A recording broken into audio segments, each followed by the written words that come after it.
স্টুডিওতে রয়েছেন বিএনপির বিজ্ঞান ও প্রযুক্তি বিষয়ক সহ সম্পাদক ও আমরা বিএনপি পরিবারের উপদেষ্টা ইঞ্জিনিয়ার আশরাফ উদ্দিন বকুল এবং আমাদের সাথে রয়েছেন জাতীয় নাগরিক পার্টির যুগ্ম আহ্বায়ক সরওয়ার তুষার। স্বাগত জানাচ্ছি আপনাদের দুজনকেই প্রযুক্তি বাংলাদেশে। এবং প্রথমে আসলে শুরু করতে চাই, আমরা যেহেতু শিক্ষার্থীদের সাথে বা কাণ্ডারীদের সাথে দূরত্ব বাড়ছে বলছি, তখন আসলে সরওয়ার তুষার আপনাকে দিয়ে শুরু করতে চাই।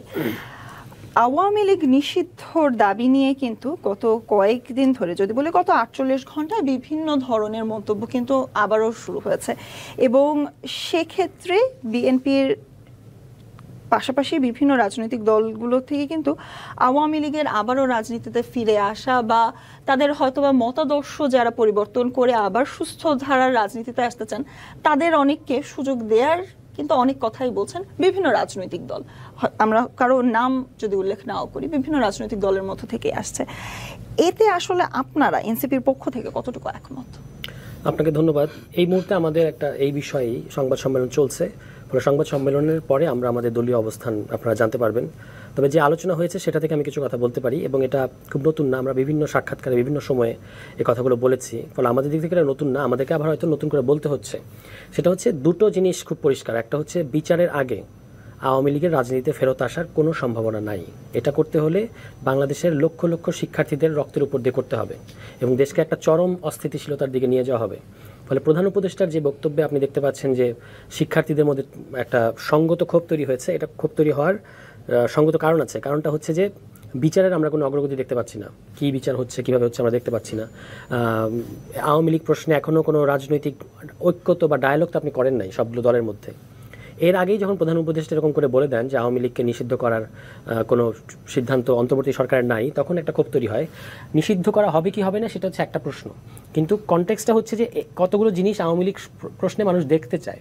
এটা আপনি এটা হচ্ছে আপনার কাটা ঘায়ে নুনের ছিটা দেওয়ার মতো একটা ব্যাপার হয়ে দাঁড়ায়।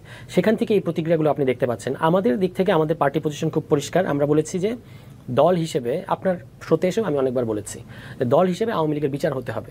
আমরা তো নিষিদ্ধ হতে হবে এটা সরাসরি এটা বলতে পারি না, কারণ বিচারিক প্রক্রিয়া তার মতো করে আগাবে। কিন্তু দল হিসেবে কথাটা হচ্ছে শুধু শেখ পরিবার না, শুধু আওয়ামী লীগের অমুক এমপি তমুক এমপির না, আওয়ামী লীগ একটা রাজনৈতিক দল হিসেবে তার বিচার হতে হবে।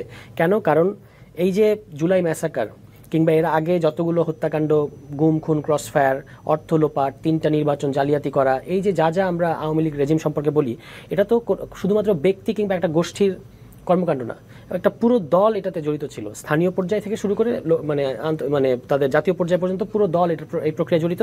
এবং আজ পর্যন্ত এই দলের একটা লোকও প্রকাশ্যে বলেন নাই যে আমরা আমাদের কৃতকর্মের জন্য ক্ষুব্ধ বা আমাদের কৃতকর্মের জন্য আমরা দুঃখিত, এবং আমরা মনে করি যে যারা অপরাধী তাদের শাস্তি হওয়া উচিত। অপরাধীরা বুঝলাম পালিয়ে আছে, তাহলে এই দলের যারা অপরাধী না তারা তো বলতে পারে যে আমরা এটা ডিজাউন করি, আমরা মনে করি শাস্তি হওয়া উচিত। এই কথাগুলো তারা তাদের দিক থেকে বলেন। উল্টো দেশের বাইরে থেকে সেই সুযোগটা কি আছে না, দেশের ভেতরে যারা আছে তারা কি, আপনি কি এটা বলতে পারেন না? আপনি তো এটা তো খুব একটা রিকনসিলিয়েশন সামনে আসলে না, সামনে আসার ব্যাপার না তো। আপনি তো সোশ্যাল মিডিয়ার যুগে, আপনি তো সোশ্যাল মিডিয়া দেখেন, আপনি তারা কি করছে, সোশ্যাল মিডিয়া তাদের কোনো মতামত রাখতে তো সমস্যা হচ্ছে না। কিন্তু এই কথাটা, সিম্পল কথাটা আপনি বলতে পারছেন না কেন? বরং তারা দেশবিরোধী যে চক্রান্ত এবং দেশবিরোধী যে প্রোপাগান্ডাগুলো সারা বিশ্বে চালাচ্ছে সেটা বরং সমর্থন করছে। বিপ্লবীদের বা অভ্যুত্থানকারী শক্তিদেরকে তারা ক্রমাগত থ্রেট দিচ্ছে কমেন্টে যে আর কিছুদিন অপেক্ষা করো। কিংবা হাসনাত আবদুল্লাহ গতকালকে হাসনাত আবদুল্লাহকে বলা হয়েছে যে আপনার মৃত্যু আল্লাহ কবুল করে নিয়েছেন, এরকম, ঠিক আছে, তারা থ্রেট দিচ্ছে, ঠিক আছে। তো সুতরাং হচ্ছে ব্যাপারটা হলো যে আওয়ামী লীগের মধ্যে কোনো রিমোর্স কিন্তু নাই। তা যে দলের রিমোর্স নাই, তখন আপনি তাকে যদি বলেন যে এই দল এখনো রাজনীতি করতে পারবে, তখন মনে হয় কি যে মনে হয় হচ্ছে যে আওয়ামী লীগের ভোটের মধ্য দিয়ে আওয়ামী লীগের পরাজয় ঘটেছে, ক্ষমতার হাত বদল হয়েছে। সেটা কিন্তু বাংলাদেশে ঘটে নাই। বাংলাদেশের ইতিহাসে অধিকারের প্রশ্নই আসে না। তাকে আগে বিচারে মুখোমুখি করতে হবে, তারপরে আমরা জাতীয় ঐক্যমত্যের ভিত্তিতে সিদ্ধান্ত নেব যে নিবন্ধন বাতিল করতে হবে নাকি দল হিসেবে নিষিদ্ধ করতে হবে না কি করতে হবে, এটা তারপরে সিদ্ধান্ত। কিন্তু আগে তো এই কতগুলো স্টেপস আছে, এগুলো আপনাকে সারতে হবে, সেইগুলো কিন্তু আমরা দেখতে পাচ্ছি না। অবশ্যই এই সরকারের একটি বিচার, সরকার এবং দেশের একটি বিচার প্রক্রিয়ার অধীনেই তারা রয়েছে, তারপরও জনগণের বিচারের কথা বারংবার কিন্তু চলে আসছে। সেখানে আমি একটু আগেও আসলে তুষারকে বলছিলাম যে মব জাস্টিসের উনি যে কথাগুলো বলছেন, এই কথাগুলো কিন্তু নিতান্তই অত্যন্ত প্রয়োজনীয় কথা বলেছেন। একটা বিদ্রোহ হয়েছে এবং ছাত্র জনতার সমন্বয় হয়েছে এবং সেখানে প্রচুর রক্ত ঝরেছে। আপনি একটা জিনিস দেখেন, আজকে 7 মাসের পর 8 মাস, প্রায় 8 মাস চলে গেছে, এখন পর্যন্ত কিন্তু আপনি একটা হত্যারও বিচার করতে পারলেন না। এতগুলো লোক শহীদ হয়েছে, তারপরে আপনার হাজার হাজার লোক আপনার এখনও আহত অবস্থায় আছে। সেই অবস্থায় যদি আপনি একটা রোডম্যাপও তৈরি করতে পারলেন না, আমি মনে করি এক্ষেত্রে ধরেন একটা ব্যর্থতা তো আছে। আর ওই ব্যর্থতার পর যদি ইমিডিয়েট আপনি দলগতভাবে আওয়ামী লীগের একটা সিদ্ধান্তে যান, অবশ্যই একটা বিশ্রী অবস্থা সৃষ্টি হবে। কারণ আওয়ামী লীগের সিদ্ধান্তটা কিন্তু জনগণের উপর ছেড়ে দেওয়া মানে কি, এটা কিন্তু হয় ইলেকশনের মাধ্যমে হতে পারে, হয়তো অন্য কোনো প্রক্রিয়া হতে পারে, সেটা কোনো একটা প্রজ্ঞাপনের মাধ্যমে কিন্তু আপনার যে কোনো একটা দলকে যে কোনো মুহূর্তে আপনি অফ করতে পারেন, এটা কোনো বিষয় না। কিন্তু জনগণের ম্যান্ডেট বা জনগণের সমর্থন বা ল এনফোর্সমেন্টের মাধ্যমে যদি আপনি করেন, সেটা কিন্তু একটা প্রক্রিয়ার মধ্যে হলে সেটা কোনো প্রশ্ন থাকে না। কিন্তু তার আগে আমার যে এতগুলো ভাই বোন আর আমার দেশ থেকে এতগুলো আসামি বা কেন বা কীভাবে চলে গেল, আমি তো আসামিগুলো বের করে দেওয়ার সুন্দর একটা রোড তৈরি করে দিলাম, আমি তাদেরকে আটকাইলাম না। আমি জানি তারা কোথায় ছিল, তারা ক্যান্টনমেন্টে ছিল 2 মাস 3 মাস পর, 2 মাস 3 মাস পর, এবং তারা তোটা ওই জায়গায় ওনার সাথে আমিও একমত একটা জায়গায় যে বিচারটা কেন এখনো হলো না, বিচারটা কোন পর্যায়ে আছে। বিচার যদি আপনি একটা পর্যায়ে নিয়ে দিতেন আজকে, যা দেখা যাচ্ছে আগামী 2 মাস 3 মাসের পর থেকে বিচার ফিনিশ হয়ে যাচ্ছে, মানে যারা অপরাধী তাদের ফাঁসি হবে, তার জেল জরিমানা হবে একটা কিছু, তখন কিন্তু আপনি বলতে পারতেন যে হ্যাঁ আওয়ামী লীগ এখন যদি তাদের বিচার হয়ে যাওয়ার পরে জনগণ ক্ষমা করে তারপরে হয়তো বা একটা সুযোগ দেওয়া যেতে পারে বিনা আঙ্গিকে। কিন্তু আমি তখন বিচারের লক্ষণই দেখছি না। তার মানে কি, আমি কিন্তু একটা কনফ্লিক্ট অবস্থান সৃষ্টি করছি।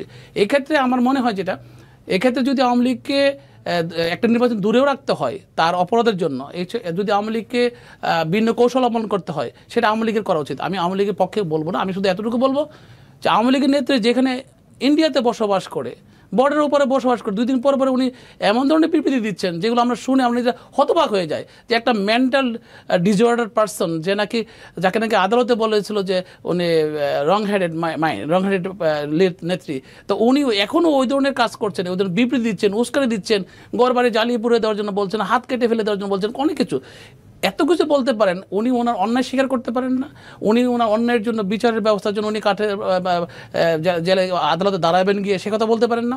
উনি বলতে পারেন না যে হ্যাঁ আজ বিচারের ব্যবস্থাগুলো আপনারা কতটুকু করেন, তার অনিতে করেন, যারা অপরাধী তাদেরকে মানে এই 5ই আগস্টের পরবর্তী অপকর্মের জন্য কিন্তু এই যে বাকির ভালো লোকগুলো আছে তারা কিন্তু আজকে প্রশ্নবিদ্ধ হয়ে যাচ্ছে।